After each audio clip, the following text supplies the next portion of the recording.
I want to hear just like your experience at CONEXPO. We don't have to, dig into why we want to do our own thing instead. Sure. You can if you want to, but I don't think we need to. But, you were there for a lot longer than anybody else. I think that's easy enough. Well, I was there for a long time. Eric was there longer, I guess, wasn't he? I think he was there because he came in a little later than I did. Oh, okay. I got there first. So I think we were around the same time. He might have been there a day later. And then, but Chris with Awesome Earth Movers, God bless him. He's been there for 3 weeks. Oh my God. He did the week before the show, the week of the show, and I think he's still there. He might have just left this weekend. Getting content? Yeah. It's like his Super Bowl. That's what really, really put him on the map from a content standpoint was moving equipment in and out of these trade shows. Or at least that's when I started to see his stuff. Yeah. And if you look at his videos that have just blown up on YouTube, most of them are like moving big machines out of the Las Vegas Convention Center from CONEXPO, 2010 or whatever it was. Well, it's like a real specific thing, but like when you see it in motion, it's pretty awe-inspiring. It's really cool. And he was doing it way before anybody else was. And you don't see, like he posted a video yesterday or the day before of a 994K driving indoors. Like you don't see that. Well, there's not that many buildings where it can. Yeah. You just it's not a thing. It's so ridiculous. That's cool. And so he started to do that. Now he does all kinds of stuff and visit sites around the world. But that's still like his bread and butter is doing this. So yeah, he came out for 3 weeks and I did 8 days. I was so ready to leave Vegas. It was like as I was driving into the desert, because I went camping for a few days, my body just felt better. Because it's just being in Vegas. It's just constant sensory overload. Like you're just on edge. It's like you're damn near in fight or flight the whole time because there's people everywhere. There's all kinds of weird smells. There's flashing lights. There's loud noises. It's just so ridiculous. Yeah. Gold chandeliers everywhere. Like, why? It's absurd. And you didn't even get into like the Vegas stuff really. Oh, I didn't. I had some drinks the last night I was there. And even then, a week in Vegas is brutal. It's just because I stayed in Airbnb for a few days and then I went to the Park MGM. So I was on the Strip. That was the first time I'd stayed in the Strip for more than one night. I've stayed at the Bellagio one night. I've stayed at Aria one night. But this was the first time I'd stayed like 5 days on the Strip. And just the process of parking your car and getting to your hotel room. It is. They don't exactly have a parking lot. It's a lot of work. It's so much work. And then every night I would have to go to this meeting or this dinner or whatever it was. And I tried to say no to almost everything. I didn't want to do any of that. And I didn't stay out late at all. But I was trying to meet people was what I was doing. So like, where are you going to be tonight? I'm going to be at the Wynn. I'm like, okay, great. Wait, where at the Wynn? Oh, this club. Great. So I'm Googling this club, figuring out, all right, so I need to get to the Wynn. I need to get to the Self Park at the Wynn. And then I need to go in, follow the sign to the casino.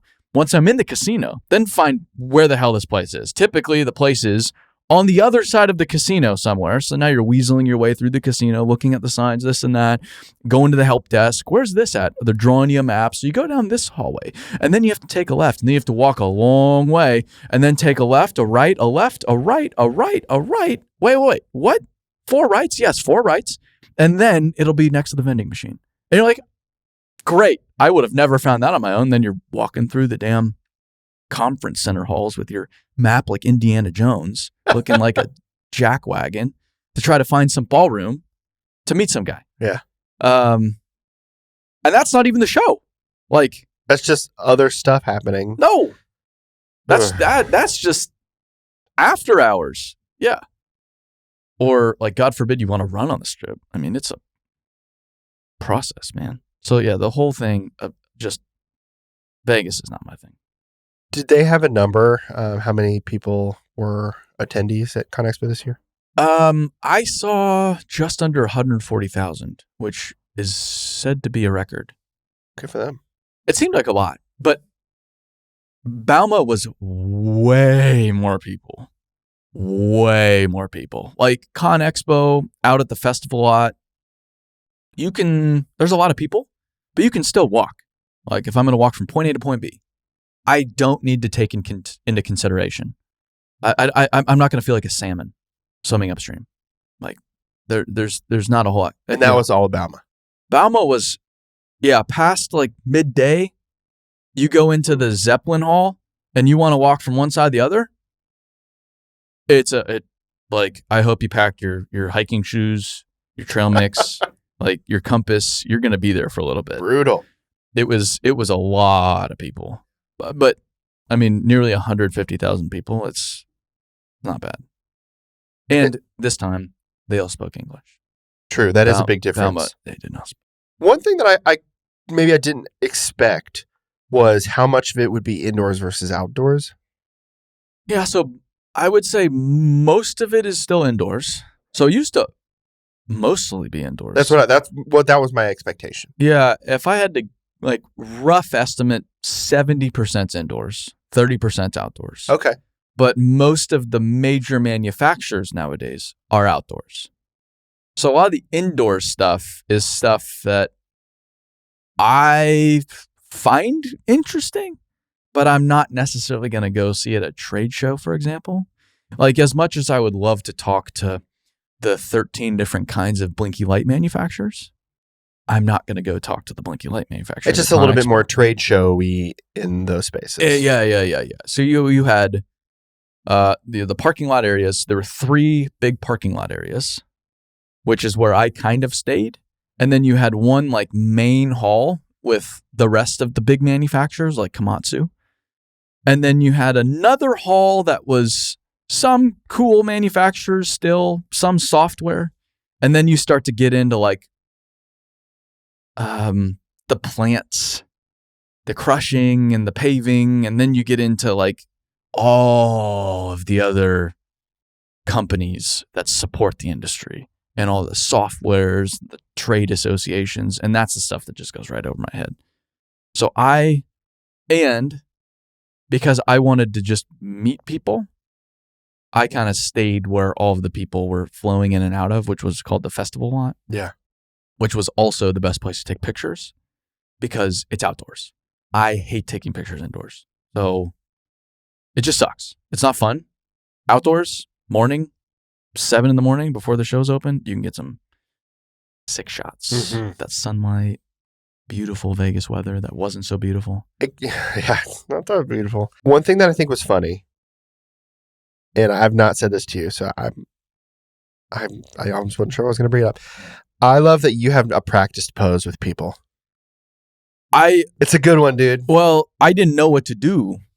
And so you just do one thing and you're like, I guess this is it now. This is my move. Here we are.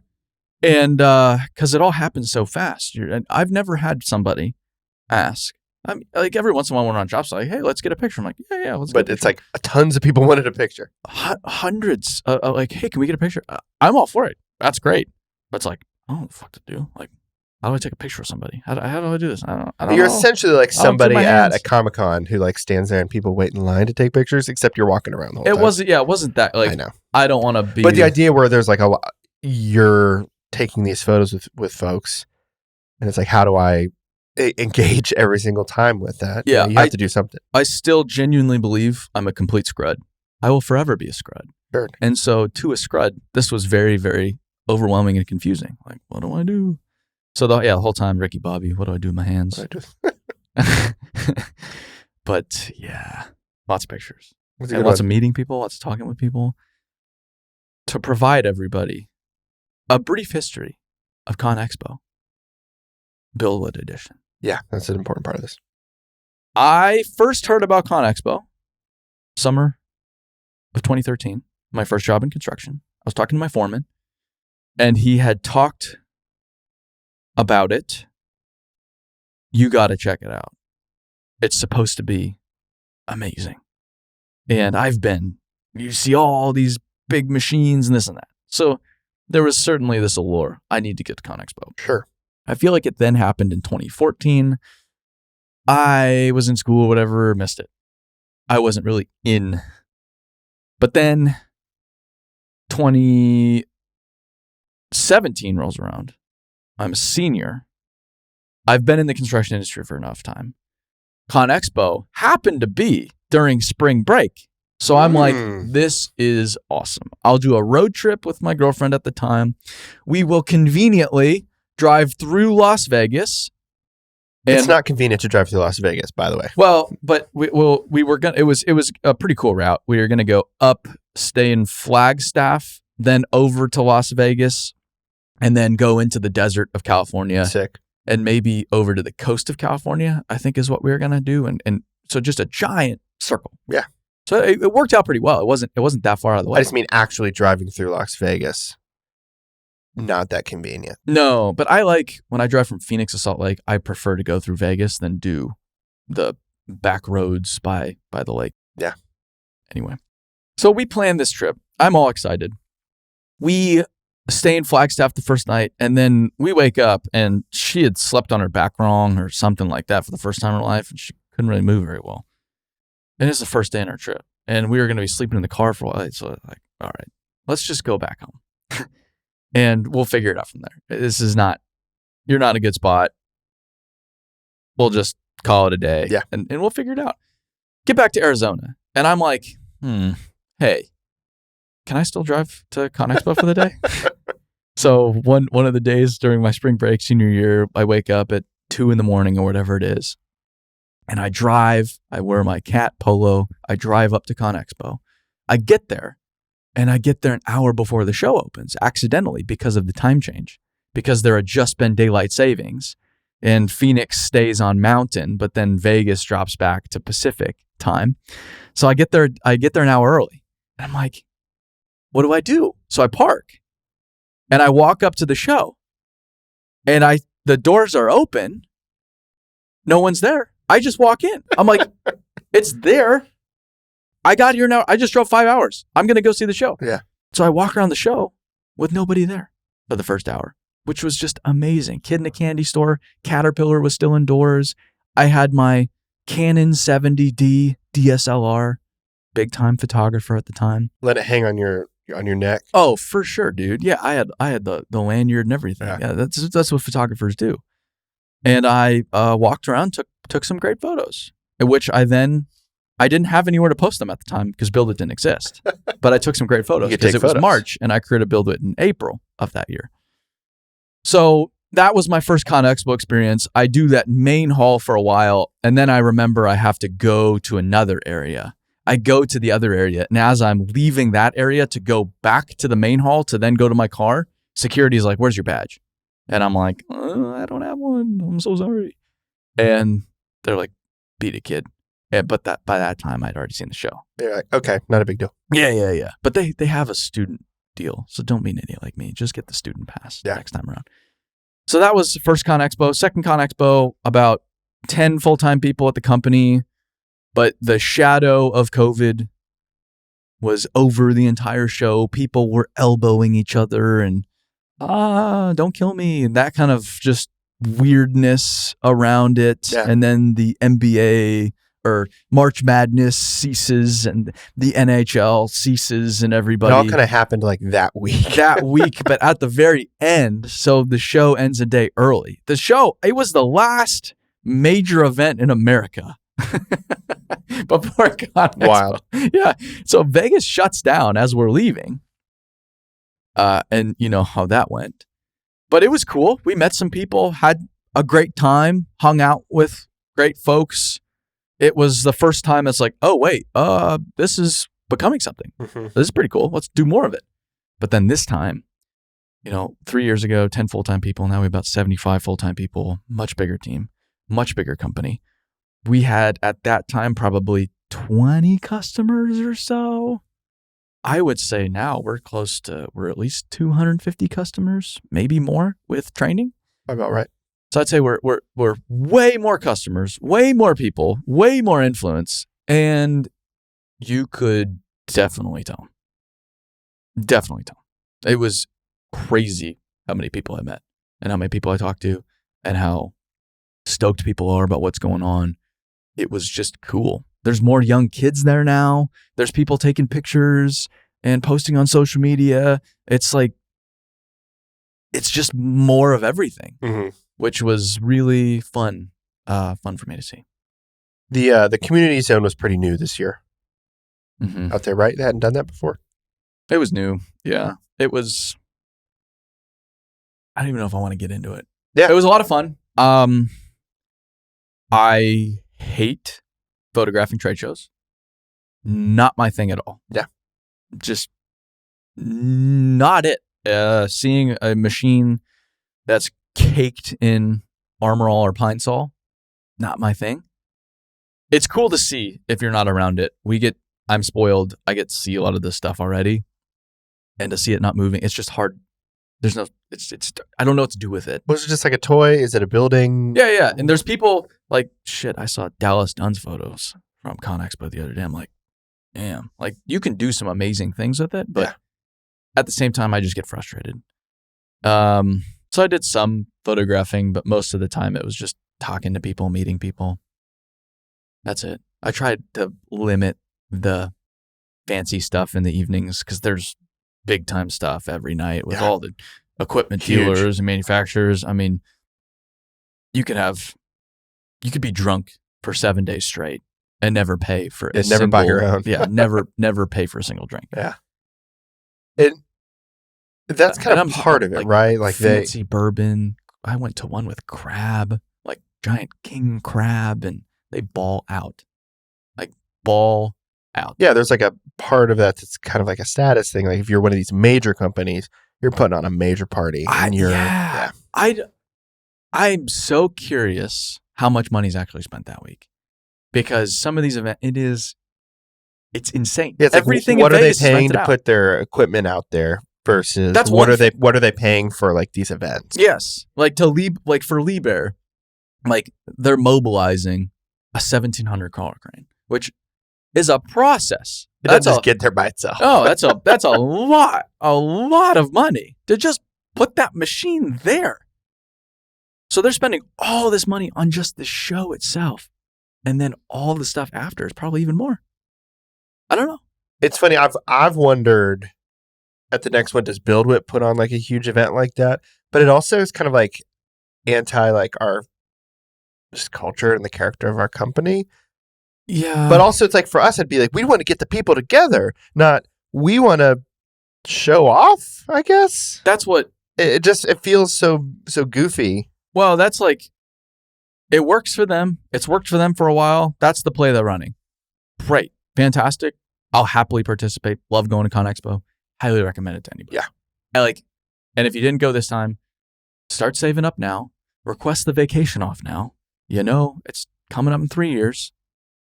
I would go. I highly recommend it. I think it's worth the money. If your company can pay for you to go, great. If not, I think it's a good investment in you as an individual to go and see what else is out there in the industry. But we're going to go run a different play because there is such a desire to come together and learn and grow as an industry. And CONEXPO has great education sessions, but the main course is equipment, buying equipment. And they don't hide that. No, that's the customer, is the equipment manufacturers. Whereas our main course is going to be developing yourself as a leader, developing yourself as a human being, and connecting with people. There isn't anything like that right now. There's no product. There's a desire for it, but there's no product right now. And so that's what we're working on for this fall, called the Dirt World Summit, dirtworld.com. Check it out. But we're designing an event to capitalize upon what I think the industry desperately wants and, more importantly, needs. Like if we can go help create the next generation of leadership in the dirt world, that's how you go change an industry. That's how you go bring this industry to that next generation, to the next 10, 20, 30 years. So that's what we're focused on now. We're going to be there. The Dirt World Summit. Yeah, we'll be doing podcasting. Yeah, but all kinds of stuff. The CEO of Dale Carnegie, And Who Dale Carnegie, who famously wrote, How to Run Friends and Influence People. One of my top 3 favorite books. It is awesome. I read it once a year. It's stupid simple and brilliant. Jocko of Echelon Front, Jamie Cochran from Echelon Front, the Echelon Front, the whole gang of amazing people from Echelon Front will be there doing a whole muster for one day. Brad. Yeah. Dave Turin will be there from Gold Rush. Marcus Sheridan, who is a guru on messaging, marketing, everything storytelling. Yeah. Who else do we have? Me, for whatever reason. Yikes. Randy's going to speak. Randy's going to speak. Jason Schroeder's going to speak. Wally's going to be there. I feel like that's it so far. I mean, there's still more in motion too, which is cool. Oh, Bob Chapman, who wrote one of my other top 3 favorite books, Everybody Matters. And then Jocko in Life, who wrote my other, all very 3, book focused. All 3 of my favorite books ever. I've read hundreds of books. I don't know what I'm doing, but I've read hundreds of books. All 3 of my favorite books, the authors, or the person who represents the company, who represents the organization behind it, will be there. I think Dale Carnegie would be like 190 years old or something at this point. Yeah. He wrote the book a while ago. He literally wrote the book. But yeah, as far as events goes, there will not be a single event in the industry that will be more valuable than the one we're putting together. I'm pumped for it, man. That's going to be a big time. Yes. Cool. Well, thanks for laying out a little bit of your CONEXPO experience. Kind of wanted to get this out, get your thoughts pretty soon afterwards. I think it just wouldn't be as interesting to hear if it's not very fresh. And also, after hearing that, I can definitely tell why you planned to go have a solo camping trip directly afterwards. You got, it's so against my personality. And the thing that surprised me about the 2020 CONEXPO, my most surprising takeaway, was it was my first time being recognized in public. Just period. It's just ever. And by strangers. I thought it would go to my head, but it didn't. It wasn't really like, I mean, it was like, I don't know. You have to play mental gymnastics when it's happening because you do have to manage it because it's so far from reality. Mm-hmm. And so far from human nature. It's just so far from everything you've ever known. And this time was kind of the same thing. It was like, oh, I'm talking to a lot of people. There's a lot of people following along. I thought it would go to my head a little bit more. I probably did a little bit. I'm sure. Am I an asshole? Yeah, I'm an asshole. But it's not remotely the motivation. Like if that was the motivation, like everything we're doing right now, pass. Like building the business and creating a training software. You'd be like, where's another conference? I'm going to that one. Putting 1,000-person Dirt World Summit together for this fall. Like, wouldn't be doing any of that. There's an easy way to do it. So it was really cool to meet all the people I did. But at the same time, I was a little relieved. Like, okay, all right. Still not really. I'm still not going. This doesn't fill me up. Yeah. This is just exhausting. Yeah. And so going to the mountains was the only thing I could, kind of the only antidote. I think that's fair. You got to do it. Got to escape. Mm.